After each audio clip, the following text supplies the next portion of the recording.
দুইটা জিনিসের অভাব, একটি হচ্ছে হালাল খানা, আরেকটি কি, আরেকটি হচ্ছে পর্দা। এ ভাই, ইবাদতের 10 ভাগের 9 ভাগ হচ্ছে হালাল খানার মধ্যে, কি ঠিক কিনা? আপনার খাবারটা হালাল হতে হবে, আপনার বস্ত্রটা হালাল হতে হবে, আপনার পানিও হালাল হতে হবে। যদি তা না হয় তাহলে ইবাদত তো আল্লাহর দরবারে মঞ্জুর হবে না। এখন আপনারা বলেন সমাজের মধ্যে সুদ আছে কি নেই? জোরে বলেন আছে কি নেই? দেখেন, কিছু কথা না বললেই নয়। আমি আমার আঞ্চলিক ভাষায় বলি যে আমার এক দাদু ভাই আছে, বুঝছেন? উনি আমাকে বলতেছে, তোমাকে হুজুরকে এখন আর দোয়াক নাই। কথা বুঝেন না? তোমাকে হুজুরকে এখন আর দোয়াক নাই। আগে দোয়া করলে কবুলে যেত, এখন ইমাম সাহেব দোয়া করলে কবুলে না, গেছে ইমাম সাহেবটা গেছে, এরকম বলে।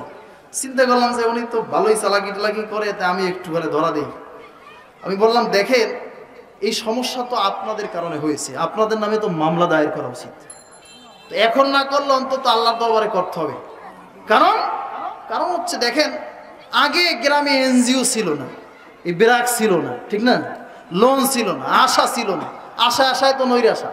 আবার এমন একটা অবস্থা, কি কায়দা করছে, এই যত আপনার সুদের কারবারি, জেনা, যাতে এই যে জেনা হচ্ছে নারী পুরুষ বেপরদার কারণে, এই সবটার মূল হোতা হচ্ছে ডক্টর ইউনূস, ঠিক কিনা? ঠিক কিনা বলেন?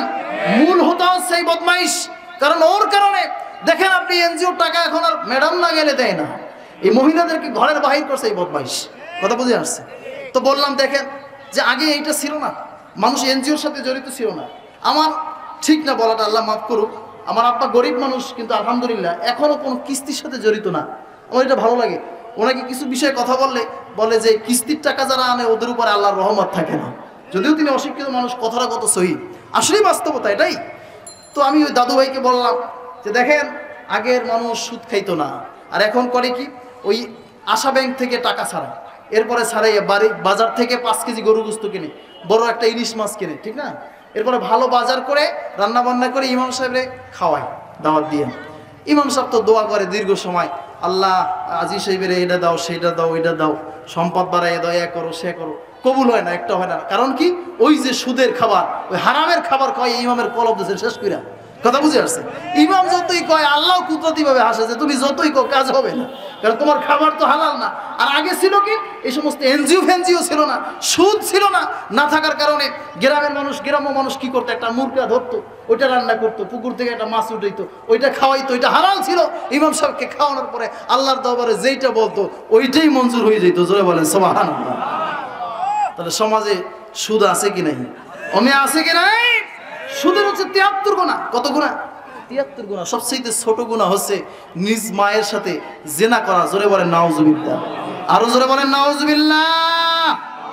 সুদের যে খায়, 1 টাকা যে খায়, সে যেন 42 বার মায়ের সাথে জিনা খাবো। জোরে বলেন নাউজুবিল্লাহ। আর সবচেয়ে বড় গুনাহ হচ্ছে আল্লাহর সাথে যুদ্ধ করা। এমন কোন ভাগ্যবান ব্যক্তি আছেন দাঁড়াই হাত তুলতে পারেন যে আমি পারবো আল্লাহর সাথে যুদ্ধ করতে?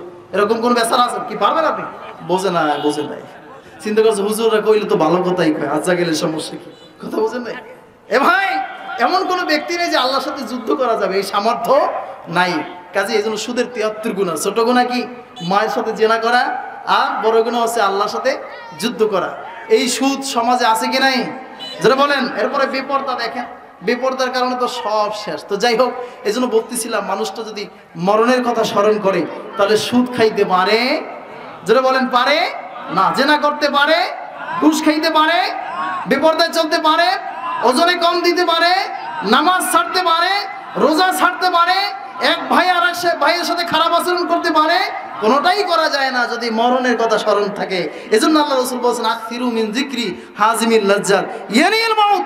তিরমিজি বর্ণনা আসছে, আল্লাহ রাসূল বলেছেন, ও আমার সাহাবীরা, তোমরা মরণের কথা স্মরণ করো বেশি বেশি, কারণ এই আমল তোমাদেরকে গুনাহ থেকে বাঁচাইয়া দেবে। জোরে বলেন সুবহানাল্লাহ। আমার ভাইরা, এই পৃথিবী থেকে নেক আমল নিয়ে কবরে যেতে হবে। কবরে কিছু নেওয়া যাবে না বন্ধুরে, কবরে কিছু যাবে না, শুধু নেক আমল যাবে। আল্লাহ রাসূলকে যদি আপন করা যায়, এছাড়া কবরে কেউ আপন হবে না। আমার ভাইরা, মৃত্যু ব্যক্তির আর্তনাদ যদি আমরা শুনতাম, মৃত্যু ব্যক্তির করুণ কান্না যদি আমরা শুনতাম, সেই কান আমাদের নাই, তাহলে আমরা আজীবন সিজদায় পড়ে থাকতাম, হারামি বদমাইশি আমরা করতাম না, নামাজ ছাড়তাম না, রোজা ছাড়তাম না। এবার এরা কেতাবের মধ্যে আসছে, মানুষ যখন মারা যায়, মারা গেলে পরে মানুষটা অসহায় হয়ে পড়ে। আমার ভাইয়ারা, ওই মানুষটাকে যখন গোসল করানো হয় তখন মৃত্যু ব্যক্তি মনে করে যারা গোসল করাইতেছে এরা মনে হয় আমার সঙ্গী হবে, এরা মনে হয় আমার সাথে যাবে। যখন জানাজার খাটিয়া সামনে নেওয়া হয়, হাজার হাজার মানুষ পিছনে দাঁড়ায়া জানাজা পড়ে, মৃত্যু ব্যক্তি মনে করে এরা মনে হয় আমার সাথে আমার কবরে যাবে। মৃত্যু ব্যক্তি তখনও কাঁদে না, দেখে যে এরা অনেক মানুষ দেখে, লোক লোকারণ্য দেখে, মনে করে এরা মনে হয় কবরে যাবে। জানাজা শেষ হওয়ার পরে যখন কবরে শোয়া দেওয়া হয়, দুইজন ব্যক্তি নামে, একজন মাথার কাছে একজন পায়ের কাছে, তখন সে মনে করে এই দুইজন মনে হয় আমার সঙ্গী হবে।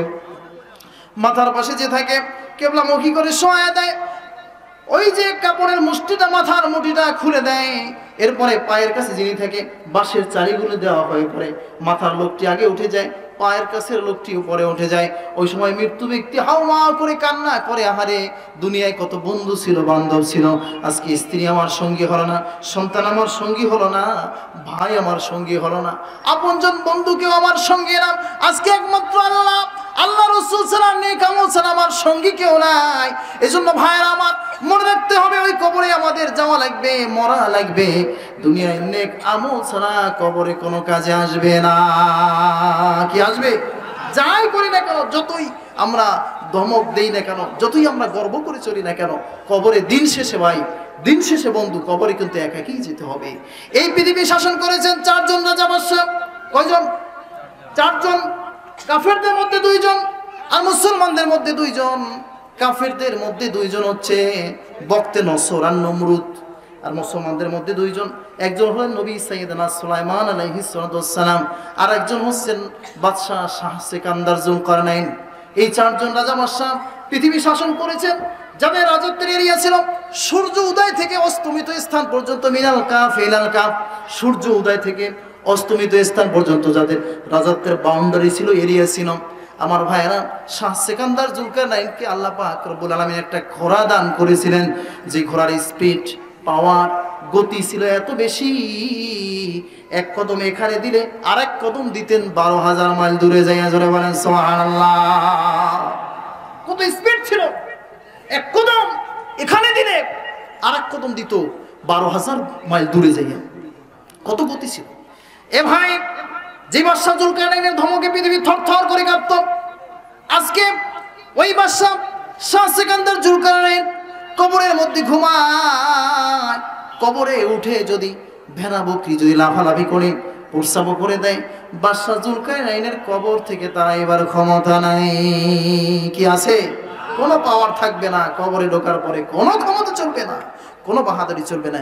এই বাদশাহ যুলকারনাইন অসুস্থ অবস্থায় ইন্তেকালের পূর্বে সন্তানদেরকে নসিহত করেছিলেন, এই আমার সন্তানেরা, হ্যাঁ, আমার ইন্তেকালের পরে তোমরা জগতের মধ্যে যত বড় বড় ডাক্তার আছে এদেরকে দিয়ে আমার লাশের খাটিয়াটা বহন করাবা। তারা কাঁধে বহন করবে, লাশের খাটিয়া ধরবে, আর স্বর্ণরূপের গালিচা বিছাইয়া দেবা।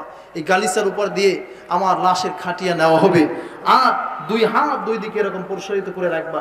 সন্তানগুলি বলতেছে, বাবা আপনার যেহেতু ওসিয়াত পালন করা, এটা তো আদায় করা ওয়াজিব, ঠিক আছে আমরা অবশ্যই করে নিব, তবে হ্যাঁ এর হাকিকত ব্যাখ্যা জানতে চাই, হঠাৎ করে এরকম ওসিয়াত করলেন কেন? বাদশাহ শাহ সিকান্দার যুলকারনাইন বললেন, বাবা রে, এই দুনিয়ার বড় বড় ডাক্তাররা যদি আমার খাটিয়া, লাশের খাটিয়াটা বহন করে, দুনিয়ার মানুষ এটা দেখে শিক্ষা গ্রহণ করবে যে মৃত্যুর সময় হয়ে গেলে পৃথিবীতে যত বড় ডাক্তারই হোক না কেন, কেউ তাকে বাঁচাইতে পারে? যারা বলেন পারে না।